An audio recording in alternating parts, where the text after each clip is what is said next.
Dawn broke over the quiet fields of Zaporizhia, the kind of pale September light that makes a battlefield look deceptively peaceful. But high above that stillness, a silent shape drifted across the sky, a machine so small, so unassuming, that no one on the ground could have guessed it was about to shatter one of Russia's most prized air defense assets.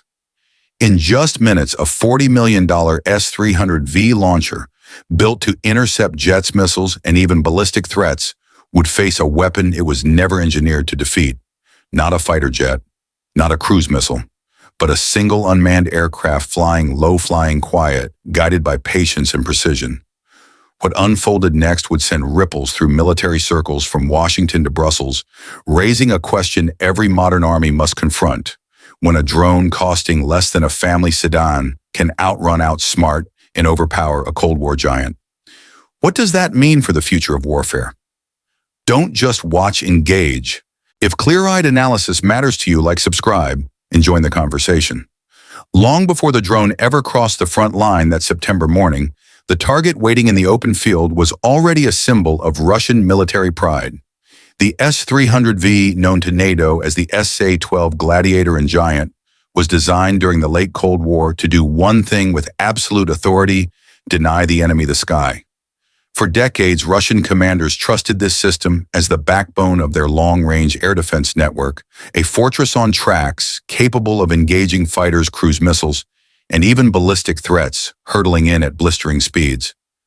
But for all its reputation, the S-300V was also a monument to an older era of warfare. Its massive tracked chassis, nearly 47 tons of steel, made the launcher powerful but unmistakably visible. Once deployed, its twin missile tubes stood like towers in an open field, easily identified by any satellite scanning the region. And the radar systems that gave it reach, those tall, rigid masts pulsing electronic power into the sky, were equally easy for enemy sensors to spot. That vulnerability mattered in Zaporizhia. Russian forces had positioned the S-300V near the village of Oleksivka, pairing it with a 9S-36 radar, the kind that guides Buk M2 and M3 missiles. Together, they formed a defensive bubble meant to shield supply hubs and command posts deep inside occupied territory. On paper, it was a formidable shield. In practice, it was a fixed beacon in the open, radiating its position for anyone with the patience to study the sky. For Ukraine, destroying this launcher wasn't about theatrics. It was about breaking a link in Russia's regional air defense chain. Analysts from CSIS and European defense centers had long noted that losing even one S-300V launcher can open a measurable gap in coverage, forcing Russian units to reposition or leave entire sectors exposed. With the system valued at more than $40 million, its importance was as much psychological as tactical. The message was simple: no asset, no matter how expensive, is beyond reach. And on that September morning, the Ukrainians chose to test that theory with a weapon far smaller and far smarter than the S-300V was ever designed to counter. Hours before the first explosion tore through the field outside Oleksivka, the mission had already entered its most dangerous phase. Shortly after dawn, a heavy bomber-class Ukrainian UAV, built from composite materials carrying a wingspan wide enough to lift more than 200 kilograms, rose quietly from an undisclosed launch site. It wasn't fast, it wasn't glamorous, but it had something far more valuable: endurance, stealth, and a team of operators who understood exactly how to make the most of both. The drone belonged to the 27th Peters Brigade, specifically the Lasar UAV Group, a unit known for turning low-cost aircraft into high-value precision tools. Their philosophy was simple: stay, low stay, quiet, stay, unpredictable. And on this mission, that philosophy would be tested against one of Russia's most expensive defensive assets. Flying at roughly 120 kilometers per hour, the drone's first challenge was staying beneath the Russian radar horizon. That meant hugging the terrain, trees, hills, riverbeds, never climbing above 100 meters. Traditional Soviet-era radar arrays like the 9S-36 were optimized for fast-moving threats at higher altitude. A slow, low-flying aircraft could slip under their sweep if piloted with precision. And precision was exactly what the Lasar operators specialized in. To avoid Russian electronic warfare units, the drone didn't rely on satellite links or constant radio communication. Instead, it navigated through pre-programmed waypoints stored inside its onboard flight computer.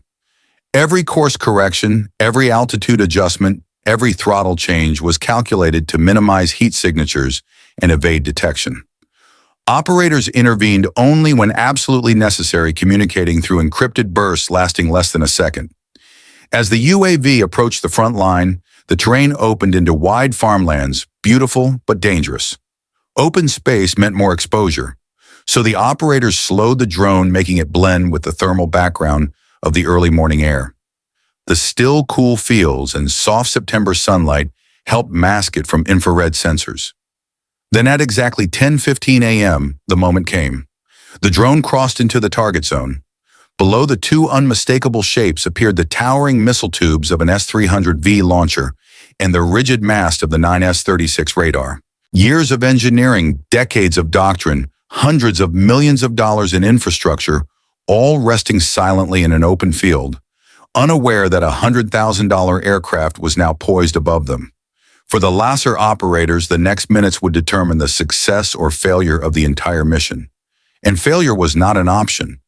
What made this Ukrainian aircraft so effective wasn't just its flight path, it was the philosophy behind its design. Unlike massive legacy air defense systems, such as the S-300V, this UAV belonged to a new generation of battlefield tools built around a concept the U.S. military has embraced for years: agility over mass intelligence over brute force. The drone itself was a hybrid between a long-endurance reconnaissance platform and a precision strike aircraft. Its 200-kilogram takeoff weight allowed it to carry a 20-30 kilo explosive payload, far more than the small quadcopters that dominate trench warfare.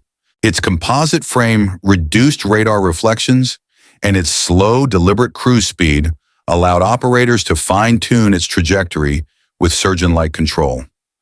To American observers, the design philosophy felt familiar. The U.S. Marine Corps' RQ-21 Blackjack, a lightweight reconnaissance UAV, has long demonstrated how small aircraft can map battlefields and guide strikes with extraordinary accuracy. The Army's MQ-1C Gray Eagle, a workhorse of long-endurance intelligence and precision targeting, illustrates how persistence in the air can reshape an entire ground campaign. And the Switchblade 600, the U.S. loitering munition, famed for its portability and precision, captures the same principle, now reshaping battlefields. The cost of destruction no longer needs to match the cost of the target. Ukraine's heavy UAV drew heavily from these ideas. It wasn't the most advanced drone in the world, but it didn't need to be. What mattered was the combination of endurance, stealth, and the ability to carry enough explosives to cripple a 47-ton launcher. It was the embodiment of distributed lethality, a concept pioneered by the U.S. Navy, now rewritten for the skies over Eastern Europe. As the drone hovered above the S-300V and its accompanying 9S-36 radar, its mission represented more than a tactical opportunity. It represented a shift in the global military balance, echoing lessons American strategists have preached for years: precision beats, bulk adaptability, beats scale, and in the age of autonomous warfare, the smallest platform can have the loudest impact.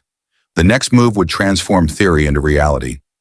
At 10:25 a.m., after nearly an hour of steady, silent flight, the Ukrainian UAV reached its attack position. From above, the S-300V launcher looked enormous, two missile tubes, raised like steel monoliths, each containing missiles capable of reaching targets up to 200 kilometers away. This was a machine built for the Cold War's harshest scenarios: strategic bombers, cruise missiles, even ballistic arcs. Yet at that moment, its greatest threat wasn't coming from the stratosphere. It was hovering just a few hundred feet overhead. Inside a small command post miles away, the operators of the Lasser UAV group took manual control. Voices lowered, movements slowed. The tension in the room felt like a wire pulled tight. Every second counted. Every adjustment risked revealing the drone's position. But the window was perfect. The Russian radar was active, its signature pulsing so powerfully through the electromagnetic spectrum that Ukrainian sensors had no trouble tracking it. The S-300V was watching the sky. It never expected danger directly above. The operator aligned the crosshairs over the twin missile tubes, knowing that a precise hit could trigger a cascade of catastrophic detonations. The bomb attached to the UAV's belly was heavy crude in appearance, but engineered for one purpose: break open armored casings and ignite the fuel inside. For a target like the S-300V, it was exactly the right tool. A single command was entered. The bomb dropped without a sound, slicing through the still September air in a perfect arc. For several seconds, nothing happened. Then the field erupted in a violent flash, an orange-white blast that tore upward with the force of a volcanic vent. A shockwave thundered across the plains, shaking the drone's camera and rattling windows kilometers away. Almost instantly, the missile tubes ignited. Secondary explosions, smaller, tighter, more violent, rippled through the launcher as the 3 to 4 ton missiles cooked off. Debris spiraled into the sky. Flames engulfed the chassis. What had stood moments earlier as a $40 million strategic asset was now a twisted, burning crater. But the LASAR operators didn't celebrate. They knew the job was only halfway done. The S-300V might be gone, but the radar that guided it, the 9S-36, was still alive, still transmitting, still a threat to Ukrainian aircraft across the region. There would be no retreat. The drone had to strike again. For the operators of the LASAR group, the seconds after the first blast were the most dangerous. The smoke rising from the destroyed S-300V might have shielded the drone for a moment, but it also signaled every Russian electronic warfare unit in the district that something catastrophic had just happened. If the UAV hesitated now, even for a heartbeat, it risked being jam-tracked or torn out of the sky by shrapnel still falling from the explosion. But hesitation was never part of the plan. The drone banked left slowly, almost painfully, fighting turbulence from the shockwave that still rippled through the air. Its camera struggled to stabilize, flickering as heat distorted the image. In the hazy view, the second target emerged, the 9S-36 radar, a tall skeletal mass rising nearly 20 meters above the field. It was the eyes of the entire defensive network. Without it, every launcher nearby became blind, every missile useless. The operator breathed once, steadied the controls, and descended to attack altitude.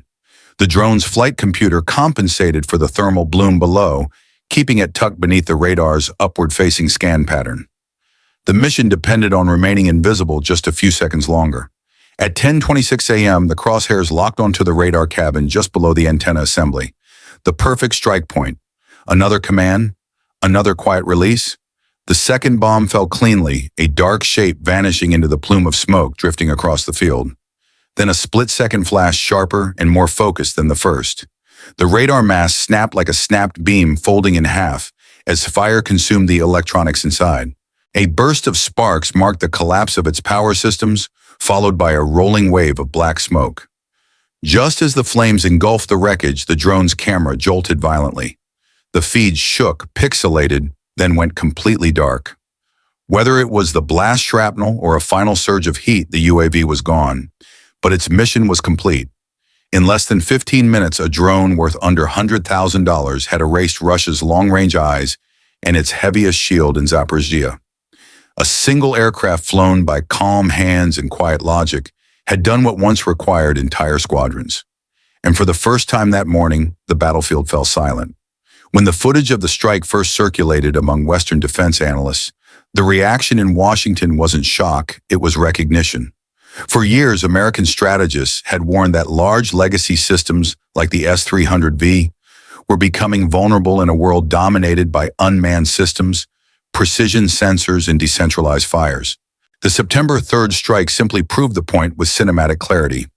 To observers in the Pentagon, the operation resembled a field demonstration of principles that have guided U.S. military modernization for over a decade. The Air Force's push toward MUM-T, manned-unmanned, teaming the Navy's doctrine of distributed lethality, and the Army's new emphasis on low-cost attritable platforms all converge on a single truth: you don't win modern wars through size. You win them through adaptability, networks, and precision. Analysts compared the Ukrainian heavy UAV to the MQ-1C Gray Eagle, the backbone of U.S. ground forces' long-endurance reconnaissance. Others pointed to the Ghost Bat program, America's emerging autonomous wingman aircraft, as evidence that the future battlefield belongs not to a few expensive platforms, but to hundreds of smaller ones working in concert. NATO's intelligence architecture also played its invisible role. American satellites, European signal intercepts, and battlefield data fusion sensors form a real-time tapestry that Ukraine has learned to exploit with impressive speed. For the U.S., the strike validated billions of dollars invested in sensor networks and precision warfare. It showed that even nations without massive industrial bases could become lethal if they mastered the logic of smart over large. In closed-door briefings, retired U.S. generals described the strike as a combat lab moment, a proof that smaller partners equipped with the right doctrine and the right mindset can dismantle the strategic systems of a major power. The UAV wasn't just a drone, it was the embodiment of an idea America has spent decades refining. When information moves faster than metal information always wins. And on that morning, Ukraine proved it to the world. The destruction of the S-300V battery did more than create a crater in Zaporizhia. It carved a psychological fault line through Russia's air defense doctrine. For decades, Moscow's strategic posture relied on the belief that its long-range systems were impenetrable, capable of denying access to any adversary. But the 15-minute strike near Oleksivka shattered that narrative in real time. Within hours, intelligence reports indicated that Russian units had begun repositioning other launchers, pulling them deeper into armored compounds or concealing them under camouflage, typically reserved for strategic assets. The fear wasn't just another drone attack, it was the realization that the old logic of defense no longer held. A multi-million-dollar system could be erased by a weapon weighing less than a quarter ton. This shift rippled far beyond Ukraine. Across Europe, NATO partners quietly reassessed the survivability of their own legacy ground-based air defenses. Nations investing heavily in traditional missile shields began asking the same questions analysts had been raising for years. Are static systems doomed? Can any radar survive the age of autonomous, low-cost threats?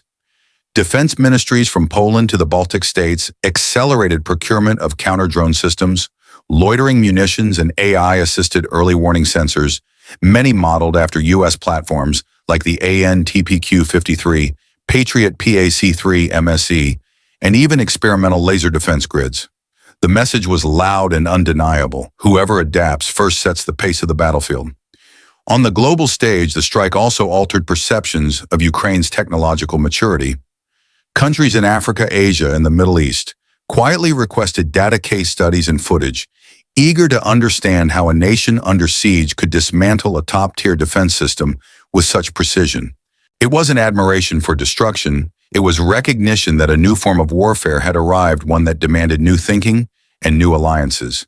And for Russia, the implications were even heavier. Losing hardware was costly, but losing the aura of invincibility, that was strategic. In war, perception shapes decisions. And after September 3rd, one perception became clear: even the strongest shield can be broken by a quiet machine guided by steady hands. On that September morning near Oleksivka, the story wasn't just about a drone and a launcher. It was about a moment when the old world of warfare collided with the new, and the new won with quiet precision. In under 15 minutes, a UAV costing less than a family sedan wiped out more than $40 million in the hardened military hardware and opened a temporary blind zone in one of Russia's most fortified regions. The strike didn't just expose a weakness, it revealed a transformation already underway across the world's militaries. For Ukraine, it was a tactical victory. For Russia, a strategic warning. For the United States and NATO, it was confirmation that the principles guiding Western modernization, nimbleness, networked intelligence, autonomous strike capability are shaping the future faster than anyone imagined. And for us, it raises the most important question: if a single drone can reset the balance of a battlefield, what will the next decade of warfare look like?